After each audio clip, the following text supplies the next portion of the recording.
Aloha, this is lesson 186 from A Course in Miracles with Hope Johnson. Salvation of the world depends on me. Here is the statement that will one day take all arrogance away from every mind.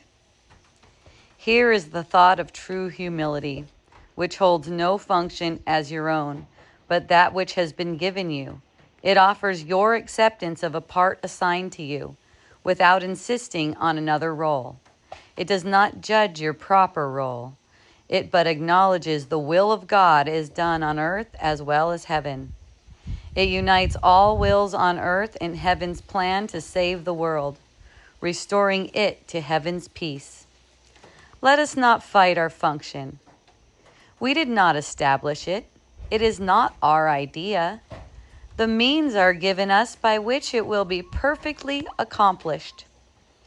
All that we are asked to do is to accept our part in genuine humility and not deny with self-deceiving arrogance that we are worthy. What is given us to do, we have the strength to do.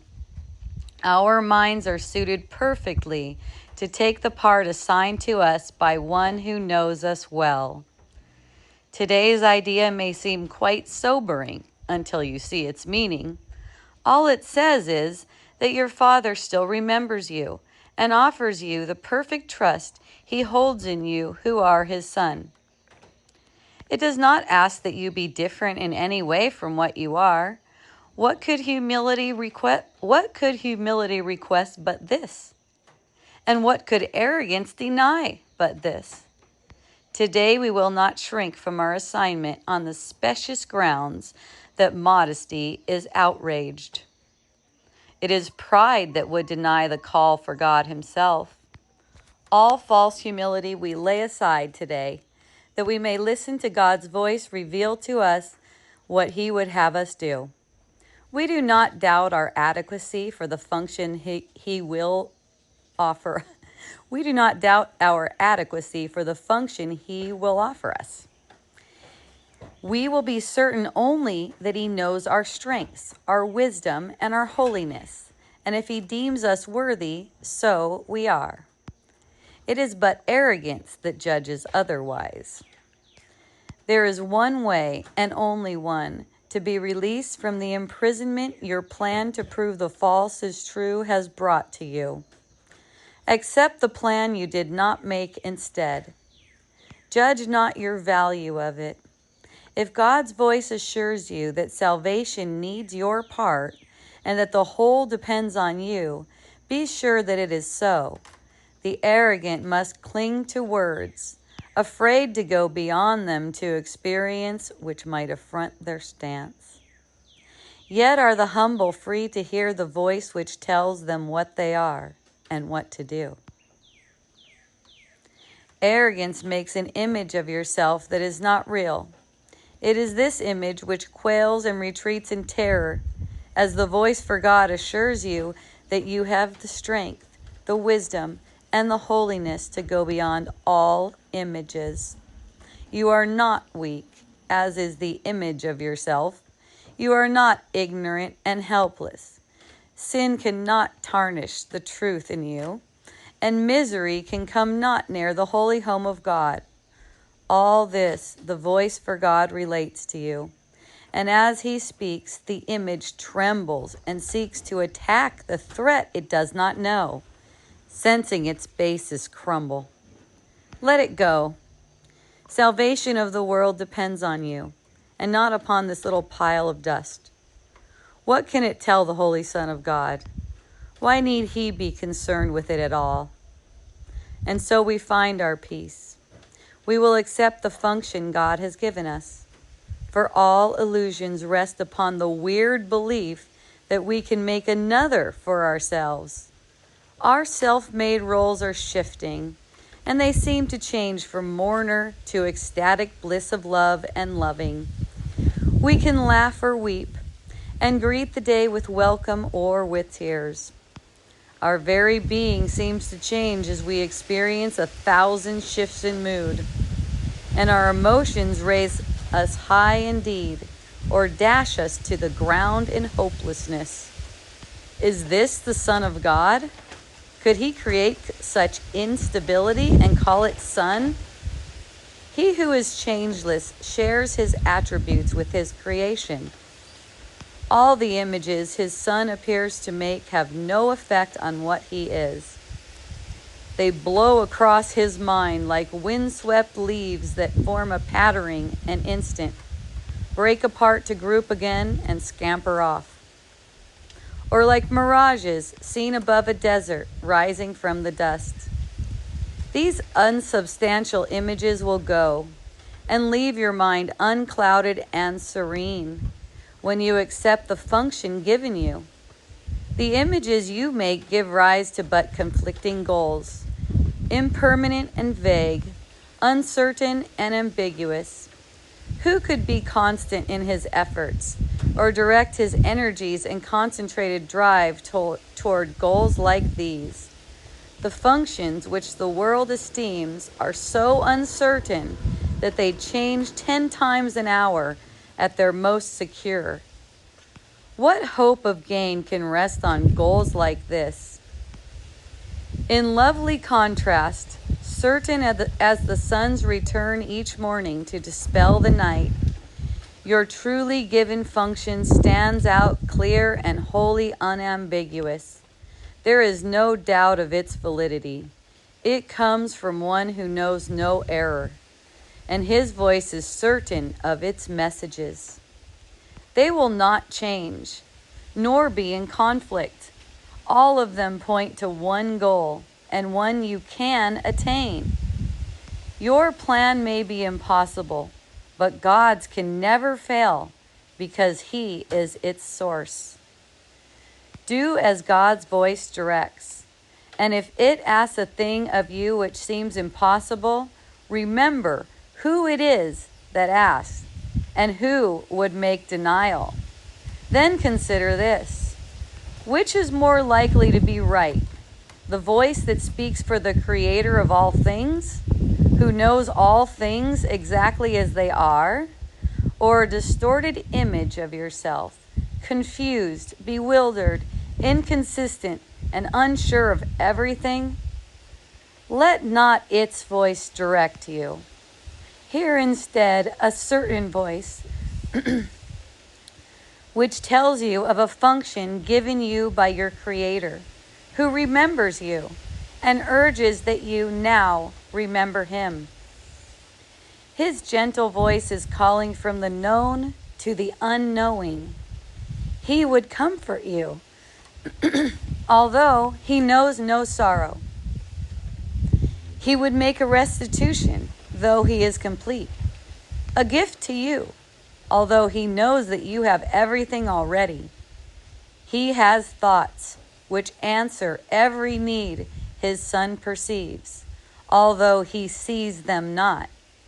For love must give, and what is given in His name takes on the form most useful in a world of form. These are the forms which can never deceive, because they come from formlessness itself. Forgiveness is an earthly form of love, which, as it is in heaven, has no form. Yet, what is needed here is given here as is needed. In this form, you can fulfill your function even here. Although what love will mean to you when formlessness has been restored to you is greater still. Salvation of the world depends on you who can forgive. Such is your function here. So, several points here, my loves. Salvation of the world depends on me. This is not an arrogant thought. This is the ultimate humility. Your part in serving your function is everything. The whole world is saved through you. Salvation of the world takes one Savior, and it's you. Okay? This way of looking, it's like, how can you deny any child who comes to you, showing you their pain, showing you, hey, I need some help here. This is a call for love. This is what A Course in Miracles calls a call for love. How can you deny them when you know this of yourself? When you're practicing this thought, salvation of the world depends on me. How can you deny their call for help, their call for love? Right? One that occurred to me today that I just wrote about today is the thought of, you need someone to apologize to you before you can feel better about this relationship, right? They never acknowledged that they fucking hurt me.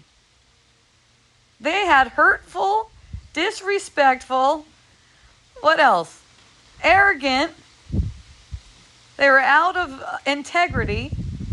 And then they acted like nothing happened. You know what? When that occurs, I love it. Actually, I love it. I also love it when someone says, I'm sorry for hurting you. Because, it's an opportunity to extend love, to overlook that. Not to argue with them, not to be like, you didn't hurt me. It's like you just notice, oh, that too is a call for love. So I'm not going to buy into it by going, yeah, damn right, you better apologize. Or, just like whatever the ego thinks. Well, at least they apologize to me. At least they acknowledge that they did something wrong. No, I don't want to see that they did something wrong. That's not seeing, that's misperceiving, right? So that's where, that's the ultimate humility. I made this. That's why I'm not holding you accountable for it, and I don't need you to see how to improve your behavior. Because all that's going to do is project the same thing. I don't need that kind of action. So let's not fight our function. We did not establish this with the ego like we established this image that we made. All that we're asked to do is accept this with humility. Like if you think that you caused anyone any pain, that is not humility. That's arrogance. Okay, when you try to acknowledge that you caused someone pain, that is actually hurting your mind, and it's tempting them. It's like a temptation, like a spell. It's all in innocence. No one does this knowingly. It's all out of care and love. You guys don't know. But it's like you're tempting them to believe that they're small, like there's something that can be harmed, like they're vulnerable, like a person can hurt them, like they're fragile. See, and so that's the image that you have in your own mind too. Not only are you fragile, if you're fragile, you must also be vicious. You must also be harming. Because now you got something to protect. So you're seeing exactly whatever you see, you think you see in the field, that's an image that you're holding. So this idea can also seem sobering until you really see. And that's when you're laughing and having fun because you realize, this is just saying your Father remembers you. And this is the perfect trust that he has in you. And this is going back to another lesson too. I trust my brothers who are one with me. A complete trust. When you extend that trust, you know the trust that God has in you. So simple. So we're laying aside all false humility. We're just listening to God's voice today. Notice any false humility that's coming up. Listen to God's voice. Morning and evening. 5 minutes to however long it feels amazing. You will hear the voice for God as you rest. You probably hear the voice for God a lot, don't know it. Nothing in this world is stable, so you don't need to listen to anything about the world. When you're not listening to that, what comes in is the voice of God. That's my experience. That's why I lay down the thoughts of the world all day long. I want to hear the voice for God.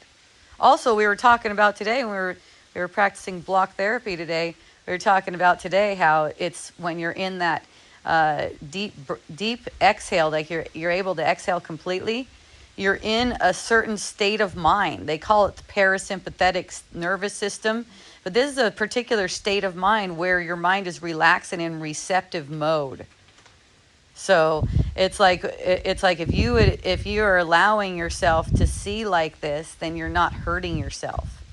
So you can pay attention to your breath. If your breath is deep and you're getting a nice long exhale, your exhale's complete. You're relaxed. You're in that relaxed state of mind. So just notice. If you're not in that relaxed state of mind, just notice the thoughts that are occurring to you. Notice that they don't go anywhere.